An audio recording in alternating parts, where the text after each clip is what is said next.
Assalamualaikum warahmatullahi wabarakatuh. Selamat bertemu kembali di channel Panglima Zizi. Hari ini kita akan membahas tentang menghargai privasi anak. Mengingat privasi khusus ketika anak sedang dalam masa pubertas adalah hal yang sangat manusiawi. Mungkin saat anak masih kecil, mereka lebih terbuka dan senang berbagi cerita kepada orang tua. Namun seiring berjalannya waktu, anak juga akan tumbuh dewasa dan memiliki konflik serta dunianya sendiri yang tidak melibatkan orang tua di dalamnya. Istilah privasi berarti tentang memiliki hak tersendiri untuk mengatur seberapa banyak akses yang dapat kita berikan kepada orang lain untuk masuk ke ruang pribadi kita. Seiring bertambahnya usia remaja, otak anak juga akan mulai berkembang dan mereka juga tentunya memperoleh keterampilan dalam berpikir dan mengembangkan minat sosialnya. Wajar saja jika anak mendambakan privasi dan ruang ketika menekuni minat tersebut. Memang sulit bagi orang tua untuk tidak terlibat dalam fase ini. Apalagi orang tua pasti sudah terbiasa dengan keterbukaan sejak anaknya kecil. Tapi ini memang sudah menjadi bagian dan tantangan orang tua untuk bisa menaruh rasa percaya kepada mereka. Mengapa orang tua harus menghargai privasi anak? Menghargai privasi anak merupakan sebuah bentuk kepercayaan orang tua terhadap anak.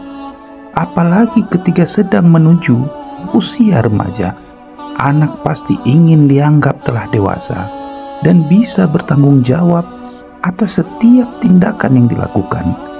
Dengan memberikan mereka privasi, orang tua berarti memberikan mereka ruang untuk belajar mandiri dan membangun rasa percaya diri. Selain itu, orang tua juga harus ingat bahwa seiring bertumbuhnya anak, tubuh mereka juga mengalami perubahan fisik. Di usia 7 atau 8 tahun, biasanya anak sudah merasa tidak nyaman ketika orang tua melihat dalam keadaan telanjang.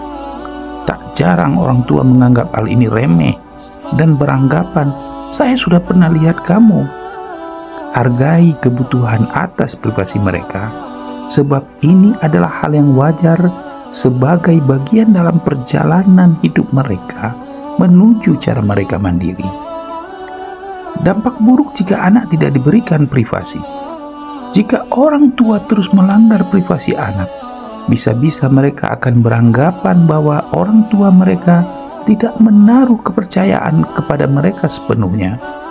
Ini juga akan berdampak terhadap rasa percaya anak terhadap orang tua. Akibatnya akan banyak konflik yang terjadi antara orang tua dengan anak ke depannya. Apa yang dapat orang tua lakukan untuk menghargai privasi anak? Setelah mengetahui alasan mengapa orang tua penting menghargai privasi anak, sekarang orang tua harus tahu apa saja sih yang bisa untuk menunjukkan kepada anak bahwa parent menghargai privasi mereka. Beberapa contoh untuk menghargai privasi mereka antara lain: 1. Biarkan anak memiliki zona pribadi. Sudah saatnya orang tua mengizinkan anak untuk menyendiri di kamar dengan pintu terkunci. Dengan begini, anak bisa sepenuhnya menjadi diri sendiri tanpa ada gangguan dari orang lain. Anak bisa bernyanyi dengan keras dan bercermin tanpa perlu khawatir ada orang yang mengintip. Penting juga bagi orang tua untuk tidak mencampuri percakapan anak dengan teman-temannya, sebab hal ini hanya mempermalukan mereka, tapi juga mengganggu privasi kelompok pertemanannya. 2. Diskusikan soal batasan untuk kebebasan dan privasi. Meskipun diberikan kebebasan, orang tua tetap harus mendiskusikan dengan anak tentang batasan dari kata bebas tersebut. Misalnya, ketika anak membawa teman ke kamar, orang tua bisa membuat perjanjian bahwa mereka bisa menutupi pintu tapi tidak dikunci, atau bisa juga mendiskusikan tentang keputusan apa saja yang bisa diambil sendiri dan apa yang butuh persetujuan dari orang tua. 3. Tetap pantau anak, tapi jangan terlalu kepo. Pasti orang tua selalu ingin tahu apa yang anak lakukan di luar rumah bersama teman-temannya.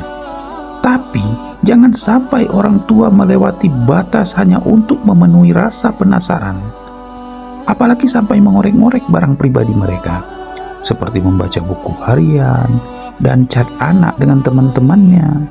Cobalah untuk membangun hubungan yang sehat dengan mengajak anak untuk berdiskusi. Ingat, sebagai remaja sangat suka berbicara tentang diri mereka, dan mereka tentunya akan senang jika ada yang mendengarkan. 4.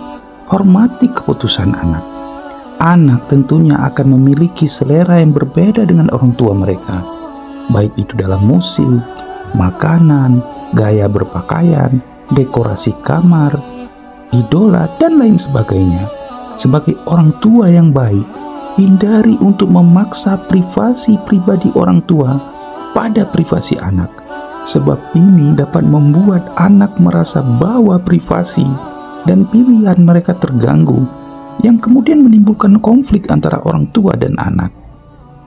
Meskipun memberikan privasi kepada anak itu penting, orang tua juga tetap harus memastikan bahwa kalian selalu ada untuk membimbing mereka ketika mereka melakukan kesalahan.